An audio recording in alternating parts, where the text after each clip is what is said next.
Soma dusome Bibiliya twunguke byinshi ni buri munsi ku Kibabi TV, aho tuzajya dusoma igice cyo muri Bibiliya. Reka dusome twunguke ubumenyi. Abantu bose muri iyi si bemera Bibiliya n'abatayemera bakwiriye kuyisoma, gusa nyuma y'uko bitaborohera kubera igihe turimo ndetse n'uko Satani agenda dutega ubuzima bugoye butwibagiza gusoma Bibiliya. Nk'ikibabi TV twabahitiyemo aka kanya ko kujya dusoma igice cyo muri Bibiliya guhera ku itangiriro kugeza ku byahishuwe.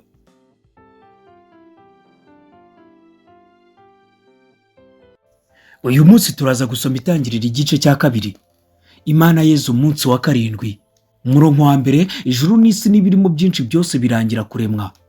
Umurongo wa kabiri, ku munsi wa karindwi Imana irangiza imirimo yakoze, iruhuka ku munsi wa karindwi imirimo yayo yose yakoze. Umurongo wa gatatu, Imana iha umugisha umunsi wa karindwi iraweza, kuko ari wo Imana yaruhukiyeho imirimo yakoze yose. Imana ishyira Adamu muri Edeni. Umurongo wa kane, uku niko kuremwa kw'ijuru n'isi ubwo byaremwaga ku munsi Uwiteka Imana yaremeyeho isi n'ijuru. Umurongo wa gatanu, kandi akatsi kose ko mu gasozi kari kataraba ku isi n'ikimera cyose cyo mu gasozi cyari kitararuka, kuko Uwiteka Imana yari itaravuba imvura ku isi kandi nta muntu wariho wo guhinga ubutaka. Umurongo wa gatandatu, ariko igihu cyavaga mu isi kigatosa ubutaka bwose.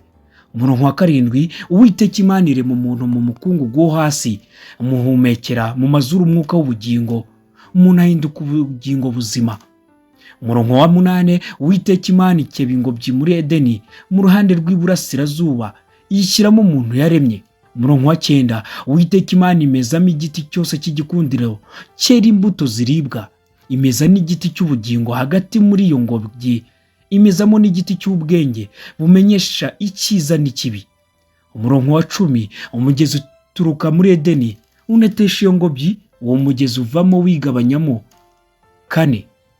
Umurongo wa cumi n'umwe, umwe witwa Pishoni ari wo ugose igihugu cyose cya Kihavira kirimo izahabu. Cumi na kabiri, kandi izahabu yo muri icyo gihugu ni nziza, iyo niho hari ubushishi buva ku giti bwitwa Budora n'amabuye yitwa Shohamu. Cumi na gatatu, undi witwa Gihoni ari wo ugose igihugu cyose cy'Ikushi. Cumi na kane, undi witwa Hidekelu niwe uca imbere y'igihugu cyitwa Ashuri. Uwa kane witwa Ufurate.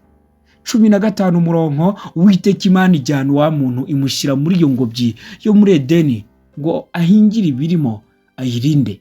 Umurongo wa cumi na gatandatu, Uwiteka Imana iramutegeka iti, ku giti cyose cyo muri iyi ngobyi ujye urya imbuto zacyo uko ushaka.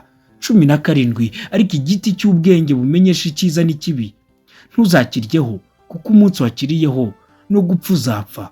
Imana irema Eva.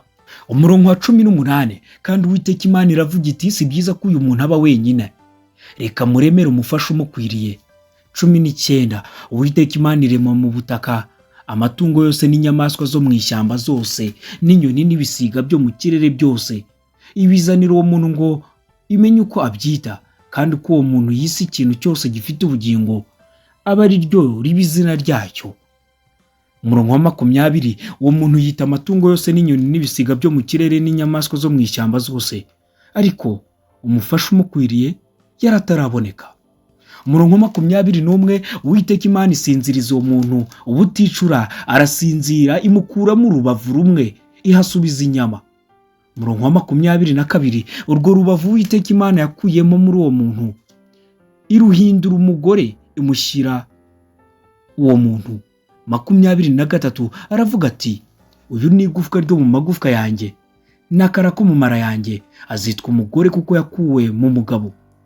Umurongo wa makumyabiri na kane, nicyo gituma umuntu azasiga se na nyina akabana n'umugore we akaramata, bombi bakaba umubiri umwe.